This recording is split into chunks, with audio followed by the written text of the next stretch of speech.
Welcome back, everyone, to Yindi Yang. Today we are cooking. Hey, cooking. Hey. First, shout out to everyone who's liked, subscribed, commented, shared, and checked out the Instagram page for the channel, y.indya.ng, so you can get more and updates for whenever I do post a new video. So today we're cooking a little bit of a vegetable stew based on most of the ingredients that we bought last week when we went grocery shopping.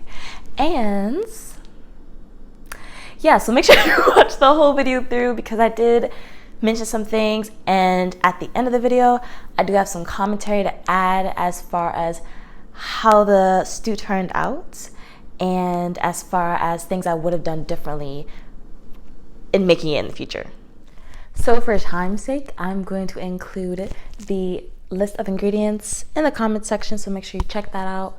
Comment/description section, yeah. And so now, after looking at that, you have an idea of what's inside. Let's get cooking. Hey. Okay, so we're going to start with our whole carrots here. We're going to shave the skin off. Then we're going to put the skin away for later for making broth. Then we're going to chop those carrots up in small pieces. Next we have our small sweet cipolline onions that we chop up. And so we put oil in a pot and we start going ahead and steam those. And then we're going to put broth in. Now this is veggie broth that I made from those vegetables from earlier. And this is some added water, just to add more liquid to the pot, because we're making a nice little stew here. And now we're adding oat milk just to thicken it up a little bit and give it a little bit of sweetness. Now we have our seasonings, so I start with onion powder. Once again, this is seasoned to taste, so put as much as you would like. I like onion and garlic powder, so I like to add quite a bit. So now we have ground black pepper that we're adding in there. And some garlic powder. I mentioned onion and garlic, so first you had onion, then I added black pepper. Here goes the garlic powder. And some Himalayan pink salt. This is the best salt alternative to get. Yeah, there are no other salt out there that I acknowledge other than pink Himalayan. That's the best. So then we have some oregano leaves. Ground oregano leaves. Alright, you guys, those are better.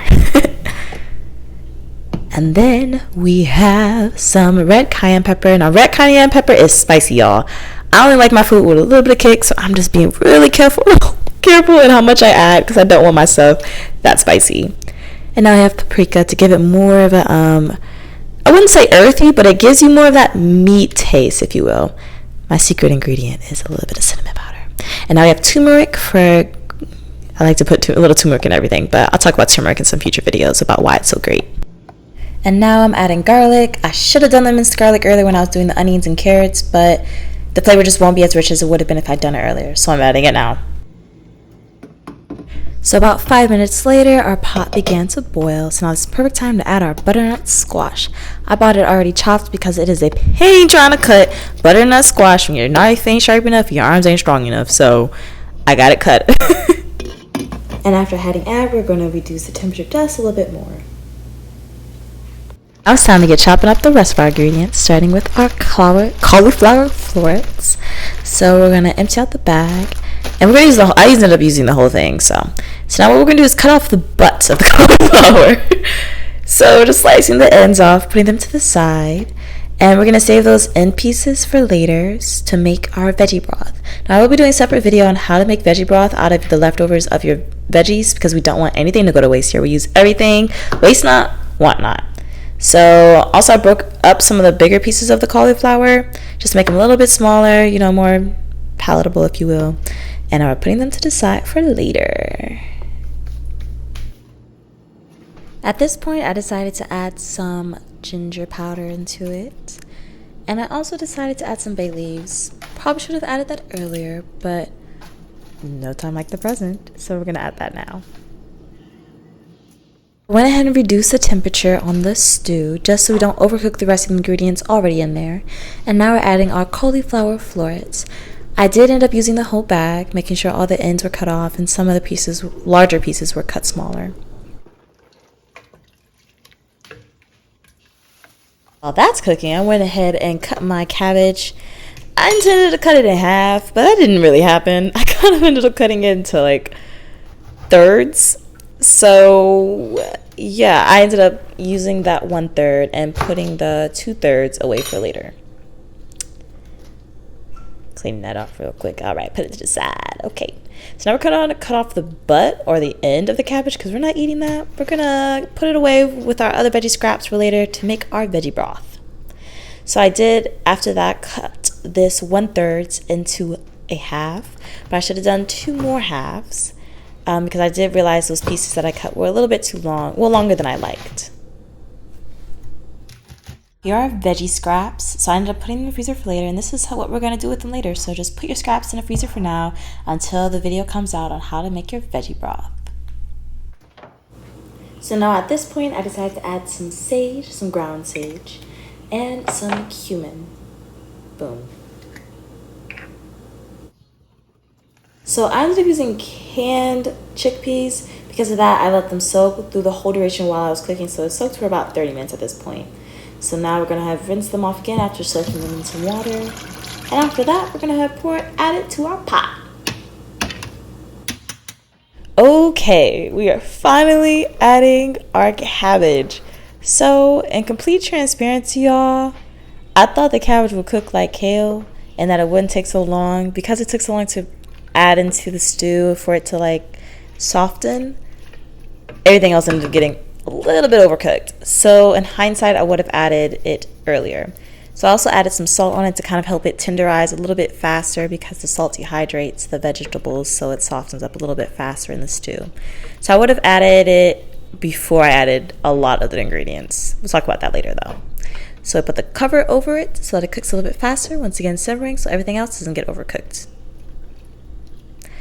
Go ahead and mix it after some time. This was about 7 minutes later. And now we're going to take a little bit just to check the tenderness of everything in it. Make sure you get a little bit of everything. A little bit of the cabbage, a little bit of the cauliflower, carrots, and butternut squash, just so we can check the consistency of everything, see how much longer we need to add. And now, I actually decided it needed a little bit more paprika. So just add a little bit more flavor. This is also the time to test the flavor.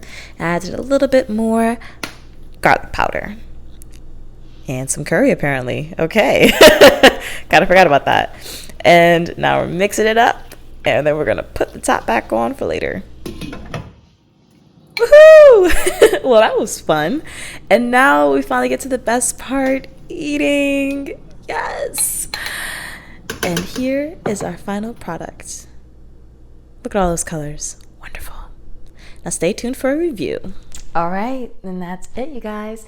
Shout out to you for staying tuned. So some things I would like to also know before you disappear.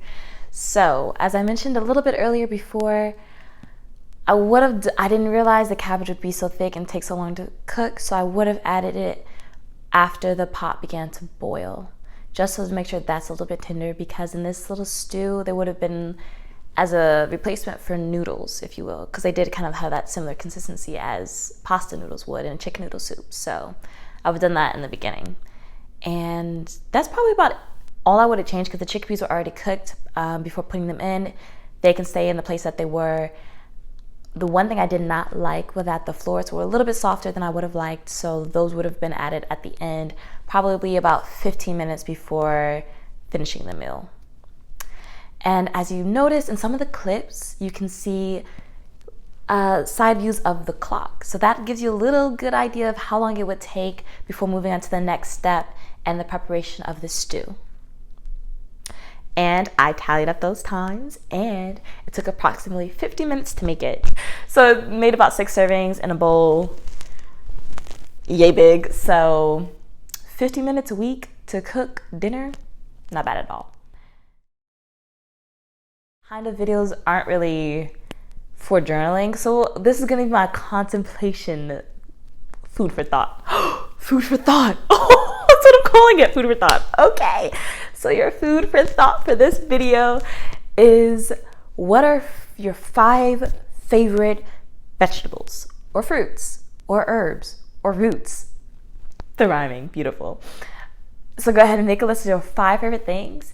And then after having that list, take a look at it and ask yourself, what meal can I make out of this? And lastly, this is your guys' meal. add or take away whatever you don't like or whatever you want to add. So make it your own. This is what I made for myself. This is also something I tried for the first time, and I used my own little recipe just based off of things in my head. So make it your own. This is your meal. You don't have to go based off the certain ingredients list or recipe. This is your food. Make it look the way you like it. And this just about sums up the video for you guys, your little cooking introduction. I will be doing another one next week, so stay tuned for that. And now, real quick, I have a quote for you guys by Ina Garten. Cooking is one of the great gifts you can give to those you love. And if you're cooking for yourself, more power to you, because you get to pour more love into yourself. You're pouring out creativity and art while you cook, and you get to bring that right back into you and nourish your mind, body, and soul. So this is all I have for you guys until next week. So until then, Sunday afternoon, let's go live life.